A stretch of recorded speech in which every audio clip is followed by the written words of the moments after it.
தினம் காப்பவரே, ஆராய்ந்து அறிந்திருக்கின்றீ, சுற்றி சுற்றி சூழ்ந்திருக்கின்றீ. இந்த சிறியவரில் எதை செய்கிறீர்களோ அதை எனக்கே செய்தீர்கள் என்று வசனம் சொல்லுது. ஹல்லேலூயா. ஆராதனைக்கு வந்தால் முழு பலனை அப்படியே கொடுத்துடணும். ஹல்லேலூயா. நீங்கள் எதெல்லாம் ஆண்டவர் கொடுக்குறீங்களோ அவர் திரும்ப உங்களுக்கு கொடுப்பார். ஹல்லேலூயா. நம்ம சபையில் ஒரு நல்ல பழக்கம் இருக்குது. என்ன அப்படின்னா, நீச்சல் தெரியுதோ தெரியலையோ பிடிச்சி தள்ளி விட்டுருவோம், தப்பி பிழைச்சி வாங்க. ஹல்லேலூயா. அருமையான மகள் டயானாக்காக நான் ஆண்டவரை நன்றியோடு ஸ்தோத்திரிக்கிறேன். அவள் ஆண்டவர் அறியாத பெண்ணாக சபைக்குள்ளே வந்தா. ஆனால் இன்றைக்கு ஒரு டைரக்டராக நல்ல கரங்களை நல்லா நீங்கள் தட்டுறதை பார்த்தா நீங்கள்லாம் ஏமா அப்படின்ற மாதிரி இருக்கக்கூடாது. கர்த்தர் நல்லவர்.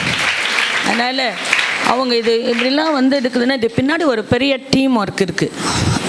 இடைவிடாமல் வேலை ஒவ்வொரு காரியம் செய்வதற்கு கர்த்தர் நம்ம கையை பராக்கிரமசாலிகளாய் மாற்றிக்கொண்டு இருக்கிற காலங்கள் ரொம்ப கொடிய காலம்.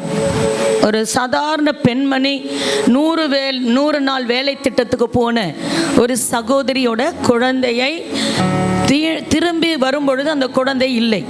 அந்த குழந்தையை துணிக்கு பதிலாக வாஷிங் மிஷினில் தூக்கி எதிர் வீட்டுக்காரமாக போட்டுருச்சு. பொறாமை நிமித்தம். வசனம் சொல்லுது, பொறாமை வென்றால் அதற்கு முன் நிற்கத்தக்கவன் யார்? பொறாமை பாருங்க எவ்வளோ பெரிய வேலையை செய்து. ஹல்லேலூயா. அப்போ அந்த குழந்தையை நீங்கள் சம்பாதிக்கிறீங்களோ, உங்கள் பிள்ளைங்களுக்கு பணத்தையோ காசையோ சம்பாதிச்சு சேர்த்து வைக்கிறீங்களோ தெரியாது. அதை விட அந்த பிள்ளைங்களை பாதுகாக்க தான் கடவுள் உங்கள் கையில் கொடுத்துருக்கிறார். தயவு செய்து உங்கள் பிள்ளைகளுக்காக உங்கள் நேரத்தை செலவிடுங்கள்.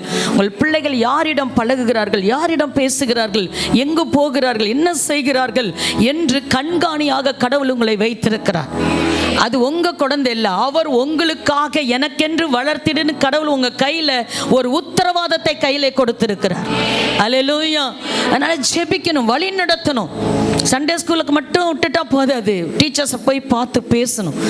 அந்த மார்க்கெலாம் நோட்டீஸ் போர்டில் போட்டிருக்கிறோம், போய் பாருங்கள். அது மட்டும் பார்க்குறீங்களா, 100 மார்க் ஏன்டா 1 மார்க் வரலன்னு கேட்குறீங்களே, இங்கே கேளுங்க, உங்கள் பிள்ளைங்க வாழ்க்கையில் உயர்த்தப்படுவார்கள். சிறுவர்களை வயதுக்கேற்றபடி கிண்டர், பிகினர், பிரைமரி, ஜூனியர் வகுப்புகளாக பிரித்து அவர்களுக்கு வேத வசனங்கள், வேத பாடங்கள் போதிக்கப்படுகின்றனர். ஒரு வருடத்திற்கு 3 மாதம் ஒரு முறை தேர்வு வைக்கப்பட்டது. 8ஆம் வகுப்பு தேர்ச்சியடைந்த சிறுவர்களை சண்டே ஸ்கூலில் இருந்து டீனேஜுக்கு அனுப்பி வைக்கப்பட்டனர். இதில் 16 ஆசிரியர்கள் தேவ ஊழியத்தில் ஈடுபட்டுள்ளனர். சிறுவர்களுக்கு ஆக்ஷன் சாங், கேம்ஸ், ஸ்டோரி சொல்லித்தரப்படுகிறது. சபையில் ஒரு நாள் காலையிலிருந்து மாலை வரை ரெட்ரீட் சிறுவர்களுக்கு நடத்தப்படுகிறது. தினந்தோறும் அதிகாலையில் ஆசிரியர்கள் தொலைபேசி வாயிலாக சிறுவர்களுக்காக ஜெபித்து வருகிறோம். சண்டே ஸ்கூலில் ரெகுலராக வந்த ஸ்டூடெண்ட்ஸ்க்கு ப்ரைஸை கொடுக்கும்படி பாஸ்டர் கரங்களை தட்டி அழைக்கலாம். ரெகுலராக வந்த ஸ்டூடெண்ட்ஸ் திவ்யன், ஜோசப்,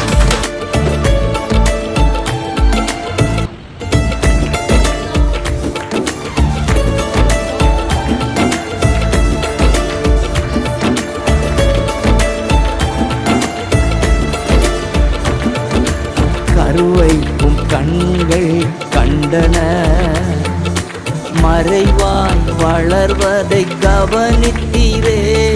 என் கருவைக்கும் கண்கள் கண்டன, மறைவாய் வளர்வதை கவனித்தீரே. அதிசயமாய் பிரமிக்கத்தக்க பக்குவமாய் உருவாக்கினீ. நன்றி ராஜா, இயேசு ராஜா, நன்றி ராஜா, இயேசு ராஜா, என்னை காண்பவரே, தினம் காப்பவரே, என்னை காண்பவரே, தினம் காப்பவரே. ஆராய்ந்து அறிந்திருக்கின்றீ, சுற்றி சுற்றி சூழ்ந்திருக்கின்றீ. ஆராய்ந்து அறிந்திருக்கின்றீ, சுற்றி சுற்றி சூழ்ந்திருக்கின்றீ. நிற்பதும் நான் எழுவதும் நான் அமர்வதும் நான் எழுவதும் நன்றாய் நீர் அறிந்திருக்கின்றீர், நன்றாய் நீர் அறிந்திருக்கின்றீர், நன்றாய் நீர் அறிந்திருக்கின்றீர், நன்றாய் நீர் அறிந்திருக்கின்றீர்.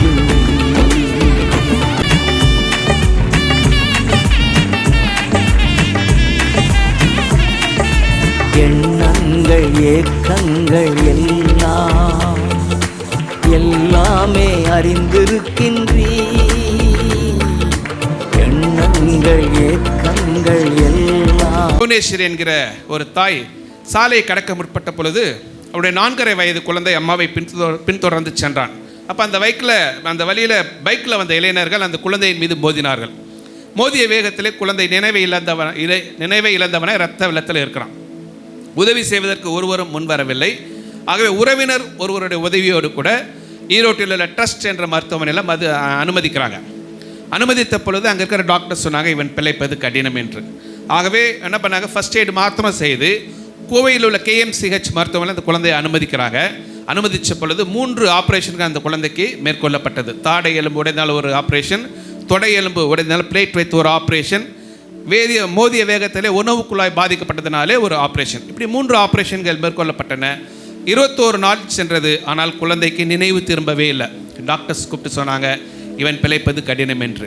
அந்த தருவாயில் தான் சேலத்தில் உள்ள அரசு மருத்துவமனையில் அந்த குழந்தையை அனுமதித்தார்கள். அப்படி அனுமதிக்கின்ற பொழுது சேலத்தில் உள்ள கிதியோனியர்கள் இவ்வண்ணமான புதிய ஏற்பாட்டை அந்த புவனேஸ்வருடைய கரத்திலே நாங்கள் கொடுத்தோம்.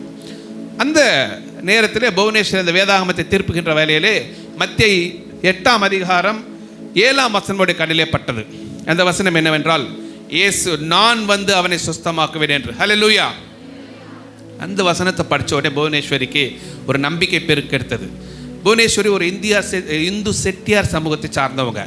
ஆனால் இதுவரைக்கும் எத்தனையோ கோயிலுக்கு போயிருக்கிறாங்க, எத்தனையோ தெய்வங்களை வணங்கியிருக்கிறாங்க. ஆனால் தன்னுடைய குழந்தைக்கு சுகம் கிடைக்கல. இயேசு உண்மையான தெய்வமாக இருந்தால் குழந்தைக்கு சுகத்தை கொடுக்கணும் அப்படின்னு சொல்லி அந்த அம்மா என்ன பண்ணாங்க, சேலஞ்ச் பண்ணிவிட்டு அப்படியே வெளியே இருந்து இயேசு செய்த அற்புதங்கள் ஒவ்வொன்றா வாசிக்கிறாங்க. வாசிக்கிற பொழுது அடுத்த நாள் அதிகாலையில் அந்த நர்ஸ் அவங்கள உள்ளே கூப்பிட்றாங்க. உள்ளே போகிற பொழுது புவனேஸ்வரி பயத்தோடு திகிலோடு உள்ளே போகிறாங்க. அப்போது டாக்டர் சொல்கிறாங்க, உங்கள் பையனில் கைகளில் கால்களில் அசைவு தென்படுகிறது, சத்தமாக பேரை சொல்லி கூப்பிடுங்க அப்படின்னாங்க. இவங்க என்ன பண்ணாங்க, தன்னுடைய மகனுடைய பெயர் கிஷோர் என்று தன்னுடைய முழு பலத்தோடு அழைத்த மாத்திரத்தில் அவன் கண் விழித்து அம்மா என்றான். ஹல்லேலூயா. இப்போ பார்த்தீங்க அப்படின்னா புவனேஸ்வருடைய முழு குடும்பமும் ஈரோட்டில் வெள்ளையன் அப்படிங்கிற ஒரு இண்டிபெண்டன்ட் பாஸ்ட் அந்த சர்ச்சில் இவங்க குடும்பம் மாத்திரமல்ல, இவங்க குடும்பத்தை சார்ந்த 40 குடும்பத்தினர் அந்த சபையில் அங்கத்தினராக இருந்து கொண்டிருக்கின்றார்கள். ஆம் பிரியமானவர்களே, இந்த வசனம் ஒருபோதும் வெறுமையாய் திரும்புவதில்லை. அது நான் விரும்பினதை செய்து அனுப்பின காரியம் ஆகும்படி வாய்க்கும் என்று. ஆம் பிரியமானவர்களே, இதைத்தான் கிதியோன்கள் நாங்கள் செய்து வந்து கொண்டிருக்கின்றோம். ஆகவே உங்களுடைய ஜெபங்களிலே தாங்கும்படி உங்களை அன்போடு கேட்டுக்கொள்கின்றேன். உங்களுடைய உதாரத்துவமான காணிக்கைகளை தாங்கும்படி உங்களை அன்போடு கேட்டுக்கொள்கின்றேன்.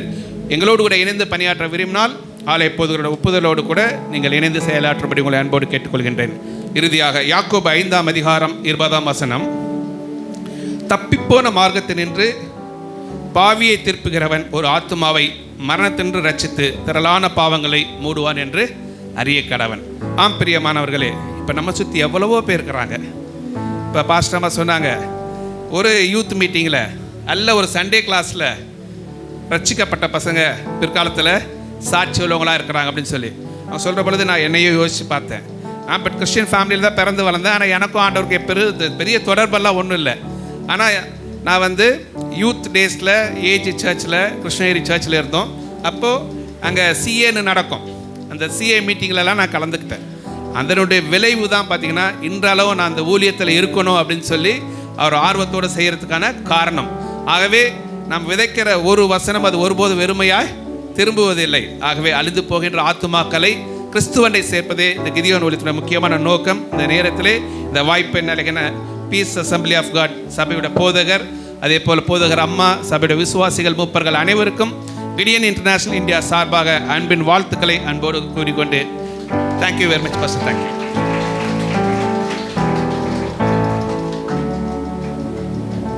Praise the Lord. ஆண்டவர் அவருடைய வார்த்தை இன்றும் அனுப்பி கொண்டிருக்கிறார். அல்லேலூயா. ஆண்டவருடைய வார்த்தை கிரியை செய்கிறதான வார்த்தை. அல்லேலூயா. எல்லாரும் ஆண்டவருடைய சமூகத்தில் ஆண்டவரே உடைய வார்த்தைக்காய் நன்றி என்று சொல்லலாம்.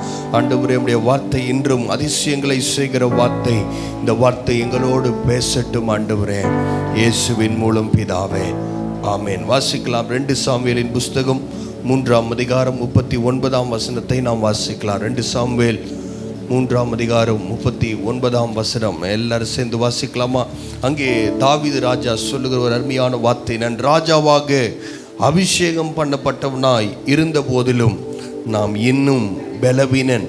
சிரியாவின் குமாரனாகிய இந்த மனுஷர் என் பலத்திற்கு மிஞ்சினவர்களாய் இருக்கிறார்கள். தாவீதுடைய வாழ்க்கை நமக்கு எல்லாருக்கும் தெரியும். சவுலினால் துரத்தப்படுகிறான், குகையிலே வாழ்ந்து கொண்டிருக்கிறான். ஆனாலும் அவனுடைய சூழ்நிலையிலே ஆண்டவர் அவனை அபிஷேகம் பண்ணி சமஸ்த இஸ்ரவேலுக்கு நீ ராஜாவா இருக்க வேண்டும் என்று சொல்லி ஆண்டவரிடத்திலே சொன்ன எல்லா தரிசனங்களையும் தீர்க்க தரிசனமான வார்த்தைகளையும் தாவீது நினைத்து கொண்டிருக்கிற அந்த சூழ்நிலையிலே 10 கோத்திரத்தார் அவர்கள் தனியாக இருக்கிறார்கள். 2 கோத்திரம் மாத்திரம் தாவீதோடு இருக்கிறார்கள். இந்த சூழ்நிலையிலே ஆமென், தாவீது அப்னேர் என்கிறதான ஒருவன் அந்த 10 கோத்திரத்திலிருந்து வந்து அவர்களோடு சேருகிற அந்த நிலைமையிலே இந்த யோவாப் அவனை கொலை செய்து விடுகிறான். தாவீதுக்கு என்ன சொல்வதென்று தெரியவில்லை. அவன் தன்னுடைய வாயில் இப்படி சொல்லுகிறான், நான் பலவீனனாக இருக்கிறேன், ஆனாலும் நான் அபிஷேகம் பண்ணப்பட்டவன். அல்லேலூயா. நம்முடைய சூழ்நிலை வித்தியாசமாக இருக்கலாம், நாம் பார்க்கிற காரியங்கள் வித்தியாசமானவைகளாக இருக்கலாம். பலவீனனை போல நீங்கள் காணப்படலாம், மாம்சத்திலும் ஆவியிலும் பலவீனம் நம்மை தாக்கி இருக்கலாம். ஆனால் ஒன்றை நீங்கள் மறந்து போக வேண்டாம், கர்த்தர் நம்மை அபிஷேகம் பண்ணியிருக்கிறார். சத்தமா ஒரு அல்லேலூயா கரங்களை தட்டி ஆண்டவருக்கு நன்றி செலுத்தலாம். ஆண்டவர் 1 பேதுரு 2:9 கர்த்தர் நம்மை ராஜரீக ஆசாரிய கூட்டமாய் கர்த்தர் நம்மை அபிஷேகம் பண்ணியிருக்கிறார். ஹல்லேலூயா. இன்னும் வசனங்கள் சொல்லிக்கொண்டே போகலாம், நேரம் கம்மியா இருக்குது. ஆண்டவருடைய வார்த்தை நம்மிடத்தில் ஆண்டவர் ஆவியானவர் பேசிக்கொண்டே இருந்தார். நாட்கள் சமீபமாய் இருக்கிறது. இன்றைக்கு பிசாசு தனக்கு கொஞ்ச நாட்கள் இருக்கிறது என்று தெரிந்து அவன் பலமாய் மாறிக்கொண்டிருக்கிறான். அவனுடைய கிரியைகளை ஏதேன் தோட்டத்தில் பார்க்கும்போது சாதாரண வலு சர்ப்பமாய் இருந்த அவன் பேதுருவிலே வாசிக்கிறோம், அவன் கர்ச்சிக்கிற சிங்கத்தை போல் இருக்கிறான். வெளிப்படத்திலே வாசிக்கிறோம், அவன் 12ஆம் அதிகாரம் 3ஆம் வசனத்திலே சாத்தான் வலு சர்ப்பத்தை போல் இருக்கிறான். கொஞ்ச நாட்கள் இருக்கிறது என்று தெரிந்து அவன் வேலையை துரிதமாய் செய்து கொண்டிருக்கிறான். பிரியமான தேவனுடைய சபையே, உங்களையும் என்னையும் கர்த்தர் தூங்குவதற்காக அழைக்கவில்லை, அபிஷேகம் பண்ணவில்லை. நாம் எழுந்திருக்க வேண்டும். அல்லேலூயா. நீங்க சொல்றத பார்த்தா தூக்கத்திலிருந்து முதல்ல நீங்க எழுந்திருக்கணும். அல்லேலூயா. ஆண்டவர் நம்மளை நல்லா கம்ஃபர்டபுளாக ஏசி இடத்துல எதுக்கு வச்சிருக்கிறாருன்னா தூங்கி எந்திரிச்சு போகல, நாம் ஆண்டவருக்காய் எழும்ப வேண்டும். கர்த்தர் நம்மை அபிஷேகம் பண்ணியிருக்கிறா. அந்த அபிஷேகத்தை ஒரு நாளும் நீங்கள் குறைத்து எடை போட வேண்டாம். கர்த்தர் நம்மை ரட்சித்ததுக்கு ஒரு நோக்கம் இருக்கிறது அல்லவா? ஹல்லேலூயா. பலவீனன் என்று நீங்கள் நினைத்தாலும் ஆண்டவர் திரும்ப உங்களுக்கு ஞாபகப்படுத்துகிறார். நம்முடைய சூழ்நிலைகளை நாம் பார்க்க அழைக்கப்படவில்லை, மாறாக நமக்குள் இருக்கிற பரிசுத்த ஆவியானவரை நாம் பார்க்கும்படி அழைக்கப்பட்டிருக்கிறோம். ஹல்லேலூயா.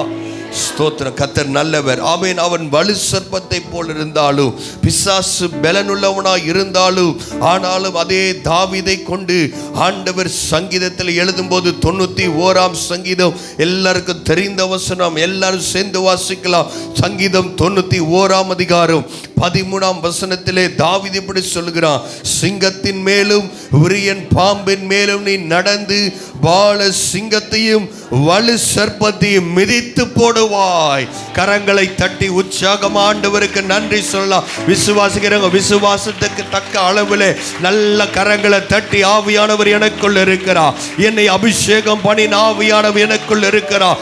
ஆடுகளுக்கு பின் அலைந்து கொண்டிருந்த அந்த தாவீதை பிடித்து அபிஷேகம் பண்ணி நீதான் இந்த இஸ்ரவேலுக்கு ராஜா என்று சொன்ன அந்த தேவன் நேற்றும் இன்றும் என்றும் அவர் மாறாதவராய் இருக்கிறார். அல்லேலூயா. அதே ஆதி திருச்சபையில் இருந்த அப்போஸ்தலர்கள் அவர்கள் நாங்கள் பலவீனம் உள்ளவர்கள் என்று பயந்து ஒளிந்து கொண்டிருக்கும் பொழுது அப்போஸ்தலர் 1:8 வாசிக்கிறோம், பரிசுத்த ஆவியானவர் அவர்கள் மேல் நிழலிட்டார் என்று நாம் வாசிக்கிறோம். பரிசுத்த ஆவி உங்களிடத்தில் வரும் பொழுது நீங்கள் பலனடைவீர்கள். விசுவாசிக்கிறவங்க நல்ல ஆமென் சொல்லலாமே. ஹல்லேலூயா. பரிசுத்த ஆவி வரும்போது தான் நம்ம பலனடைய முடியும். ஆண்டவர் நமக்காய் வைத்திருக்கின்ற பெரிய ஓட்டத்தை ஓடுவதற்கு நம்முடைய சுய பலன் போதாது. நாம் பலவீனமானவர்கள் தான், உண்மைதான். ஆனால் முற்றிலுமான உண்மை என்ன தெரியுமா? நாம் அபிஷேகம் பண்ணப்பட்டவர்கள். கர்த்தர் நம்மளை ராஜாக்களாய் அபிஷேகம் பண்ணியிருக்கிறார். அருமையான தேவனுடைய பிள்ளைகளை யோவேல் தீர்க்கதரிசி சொல்லுகிறான், பலவீனன் பலவான் என்று சொல்லுவான். தேவனுடைய செயல் இதுவே. கர்த்தர் தம்முடைய செயலை நம் மூலமாய் இந்த தேசத்திலும் சபையிலும் ஆண்டவர் செய்ய அவர் சித்தம் கொண்டிருக்கிறார். யாரெல்லாம் ஆண்டவர் என்ன பயன்படுத்த விரும்புறீங்களோ அவங்கள தான் ஆண்டவர் பயன்படுத்துவார்.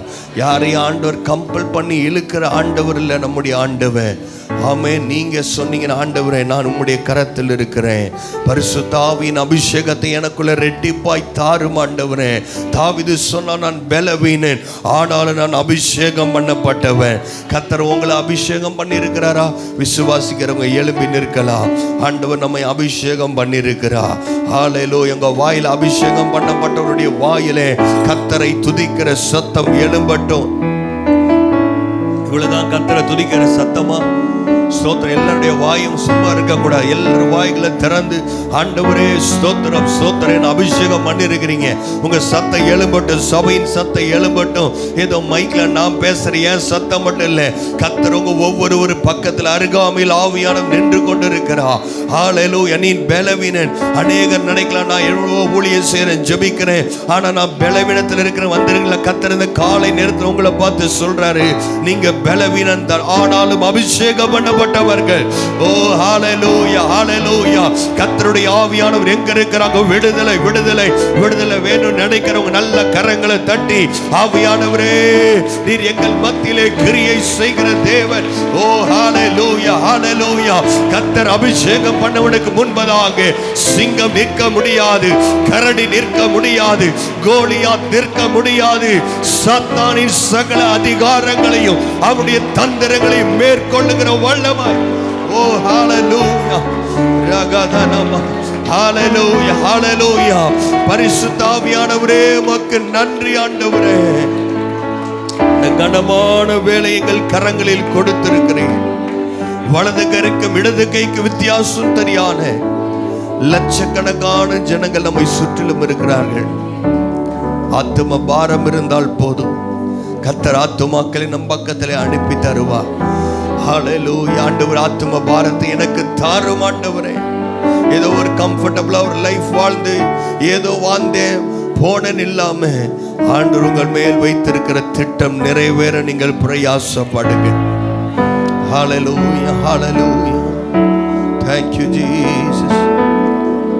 ஏற்கனவே நம்ம சொன்ன மாதிரி கிதியன் ஊழியத்திற்காக தேவனுடைய சபை நம்முடைய கரங்களிலே காணிக்கைகளை எடுத்துக்கொள்ளுவோம். இந்த ஊழியத்தில் நாம் விதைப்போம். ஹல்லேலூயா. ஒரு பாடலை பாடுவோம்.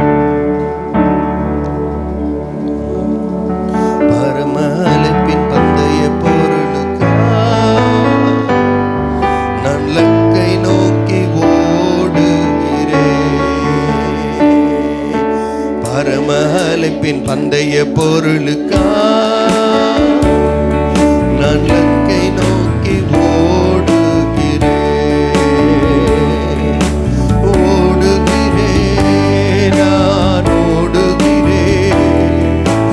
ஓடுகிறேன் நான் ஓடுகிறேன். என் இயேசுவுக்காய் நான் ஓடுகிறேன். ஓடுகிறேன் நான் ஓடுகிறேன்.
உண்மை உள்ளவர் ஆண்டவரே. இந்த உலகத்தின் போராட்டங்கள், பிரச்சனைகள், தேவைகள் எல்லாவற்றின் மத்தியிலும் நாங்கள் பலவீனரை போல் காணப்பட்டாலும் நீர் எங்களை அபிஷேகம் பண்ணியிருக்கிறீர் ஆண்டவர். உம்முடைய விலையேற பெற்ற அபிஷேகத்தை கர்த்தர் எங்கள் மேல் வைத்திருக்கிறீர். பழைய ஏற்பாட்டு நாட்களில் ராஜாக்களுக்கு மாத்திரம் கொடுத்த அந்த அபிஷேகத்தை இந்த புதிய ஏற்பாட்டு நாட்களில் தகுதி இல்லாத எங்கள் மேல் உம்முடைய அபிஷேகம் இருப்பதற்காய் உள்ளத்தின் ஆழத்திலிருந்து நாங்கள் நன்றி சொல்லுகிறோம் ஐயா. நன்றி நிறைந்த இருதயத்தோடு உம்முடைய கரத்தில் நாங்கள் நன்றியோடு நாங்கள் இருக்கிறோம். நன்றி செலுத்துகிறோம் ஆண்டவரே. உம்முடைய அபிஷேகம் எங்களை தொடர்ந்து நடத்தட்டும். எங்கள் சபையை நடத்தட்டும், எங்கள் குடும்பங்களை நடத்தட்டும், எங்கள் ஊழியங்களை நடத்துவதாக. விசேஷமாய் சண்டே ஸ்கூல் பிள்ளைக்காய், டிபார்ட்மெண்ட்டுக்காய் ஜெபிக்கிறோம். எடுக்கிற எல்லா முயற்சிகளையும் தேவன் ஆசீர்வதிக்கவே ஆசீர்வதிப்பீராக. ஆண்டவரே, அழிந்து போகிற ஆத்துமாக்களுக்காக என்னை பயன்படுத்தும் ஐயா. அநேகருக்கு நான் ஆசீர்வாதமாய் இருக்க விரும்புகிறேன். இந்த பரலோகத்திற்கு நான் தனியே வராமல் என்னோடு கூட ஒரு கூட்ட ஆத்துமாக்களை கூட்டிக் கொண்டு நான் வர நான் விரும்புகிறேன் ஆண்டவரே. ஆத்துமாக்களை எனக்கு தாரும் ராஜா என்று ஜெபிக்கிற ஒவ்வொருவரையும் கர்த்தர் பயன்படுத்துவீராக. அந்த ஒவ்வொருவரையும் பேர் பேராய் தனித்தனியாக ஆசீர்வதிங்க. அவங்க தேவைகள் எல்லாம் சந்திங்க. அவர்கள் செய்கிறதான தொழில், வியாபாரம், உத்தியோகம் இயேசுவின் நாமத்தில் ஆசீர்வதிக்கப்படுவதாக. உடைய கரத்தில் எங்கள் ஒவ்வொருவரையும் அர்ப்பணிக்கிறோம். விசேஷமாக கிதியோன் ஊழியத்தை அர்ப்பணிக்கிறோம். தொடர்ந்து ஆண்டுடைய வருகை வரைக்கும் அந்த ஊழியம் தடையில்லாமல் துரிதமாய் நடைபெற கர்த்தர் உதவி செய்வீராக. இன்னும் அநேக மொழிகளிலே வேதாகமம் அச்சிடப்பட தேவன் உதவி செய்யும்படி, சபைகளை பயன்படுத்தும்படி நாங்கள் ஜெபிக்கிறோம். உடைய கரத்தில் அர்ப்பணிக்கிறோம். சகல துதிகன மகிமை யாவும் ஒருவருக்கே செலுத்துகிறோம். இயேசுவின் மூலம் பிதாவே, ஆமென். என் ஆத்துமாவே கர்த்தரை ஸ்தோத்திரி, என் முழு உள்ளமே அவருடைய பரிசுத்த நாமத்தை ஸ்தோத்திரி. என் ஆத்துமாவே கர்த்தரை ஸ்தோத்திரி, கர்த்தர் செய்த சகல உபகாரங்களையும் மறவாதே. ஆமென். நம்முடைய கர்த்தராகிய இயேசு கிறிஸ்துவின் கிருபையும் பிதாவாகிய தேவனுடைய அன்பும் பரிசுத்த ஆவியானுடைய அந்யோன்ய ஐக்கியம் இன்றும் என்றும் சதா காலங்களிலும் நம் அனைவரோடும் கூட இருப்பதாக.